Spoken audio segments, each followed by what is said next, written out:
Being able to call my dad a piece of ish has been surprisingly liberating, and not in this vindictive kind of way. It feels cathartic, powerful, and I hope in time totally relieving over the fact that he actually was. In essence, I'm giving myself the freedom to call my father a horrible human being, which he was, along with so many other toxic relationships, because I never really had the permission to do so. I had to call them flawed and at best myself a sensitive person lacking selectivity. The problem is that neither label fits truthfully.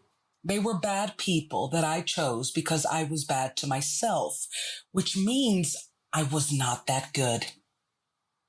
Growing up, my parents were obsessed with making sure I knew I was flawed. For my mother, it was all her frickin' Aquarius placements flaring up to make sure she gave me lessons on how to be a good person. To my father, it's just that he was such a terrible one.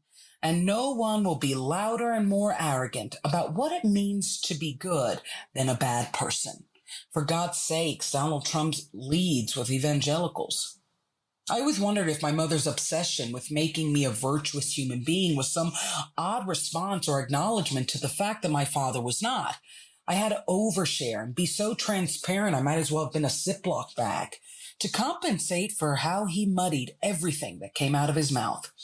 I had to be so genuinely kind to prove I was not a con or had a trick or scheme up my sleeve. It was overwhelming because I could see my self-perception changing through time to be a child that was good into an adult that did not feel like that anymore. There we were, Yali, Josie, and our special guest star, Gigi, drinking up a pregame to go to the club and potentially hoe it up.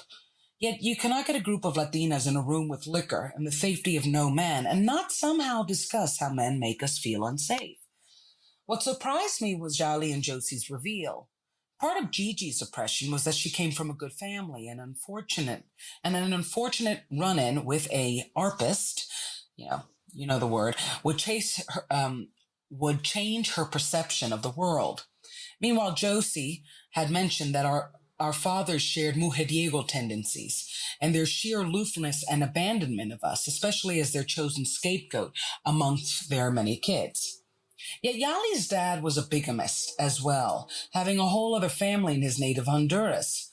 Out of all of us, I was the only one that cut their toxic father off, but they had each, minus Gigi, begun questioning the purpose of such a dynamic and whether or not it played into the poor men they chose to love them, or rather, to love. My mother just always taught me to be nice to him, Josie said as she guzzled her michelada. Mine too, I corresponded. She said if I was nicer to my dad, he would be less mean. And now I literally think I say that as an affirmation before I start a 3-year relationship that ends with me demanding my ish back. You do that too, Yali, Josie said in her typical banal bluntness. You always make like the men in your life do not really hurt you, when clearly they destroy you. Are you talking about my ex? Yali replied, knowing she was, and clearly upset about it. She had yet to even sip her Prosecco, her favorite drink. Who else? Oh, God, sighed Gigi. Here we go.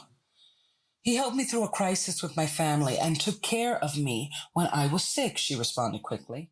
For Yali, looking back at her ended marriage was like looking for scraps in a trash can. She needed to find some things that made so many years of pain worth it, and some of us had found it annoying. We lived under the shadow of her marriage, watching her ebb and flow in rage for us, the world, even for herself, but never truly for him, despite him being the main trigger for all her anger and depression.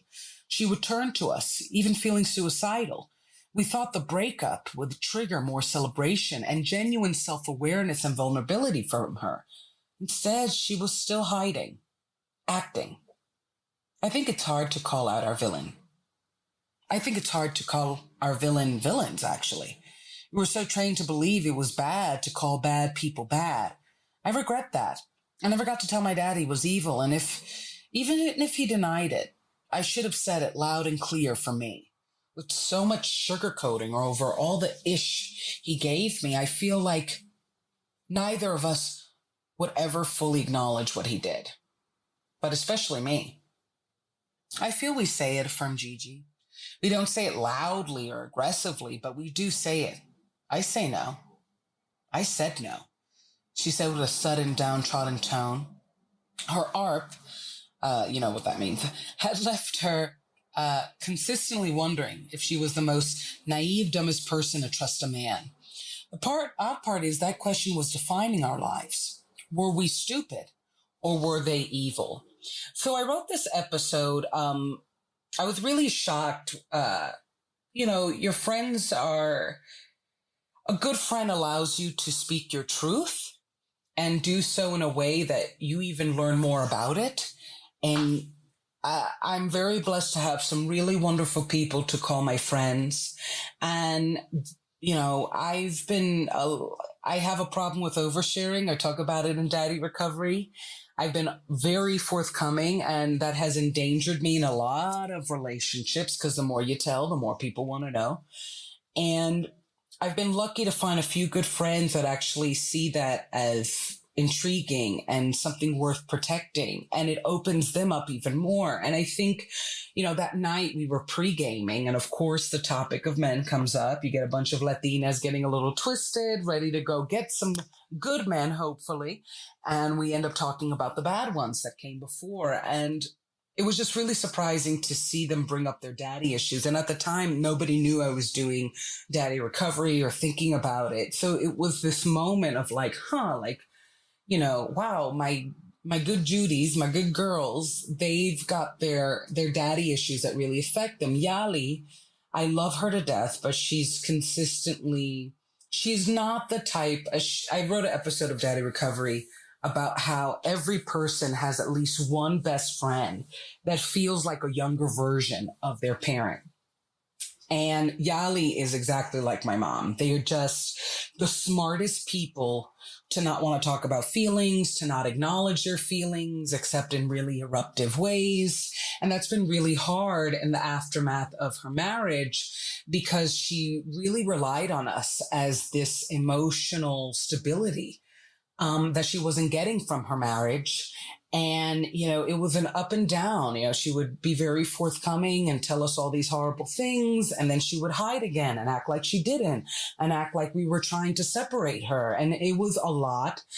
The marriage ended and we kind of thought, we're going to all heal because we needed a little healing too. We went through this marriage with her. We became her emotional punching bag / blankets.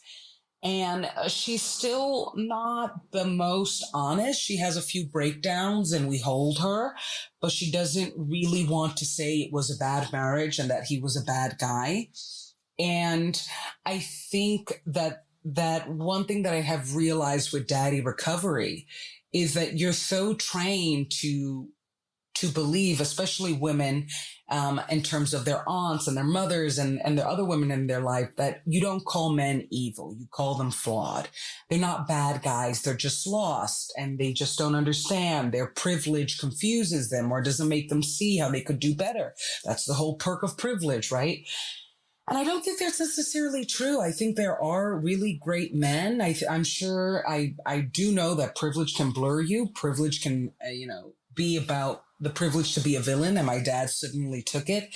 But my job as a human being and as a member of the underprivileged is to protect myself, to heal myself, and find the good. And I've always felt like, because I was so chastised, not only by him, but the fellow women in my family, to never say he was evil, even though he was committing all these heinous acts. And it's not about the addiction and the bigamy. It was the verbal abuse. And it was just, my dad really loved to take money from us and then cut us off financially. When he was in a high, he made us lower, and he did it with glee. And that always stuck out with me, how much he enjoyed our pain. And I wasn't allowed to call him a villain when that's textbook villainy. And now I see that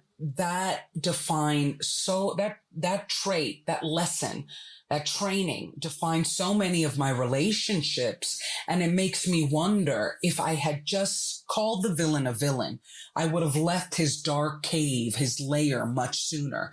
And that's really scary for me, because then I have to acknowledge accountability. I have to, not become so resentful of how I was trained. I have to heal, and I have to make sure I never do that again. But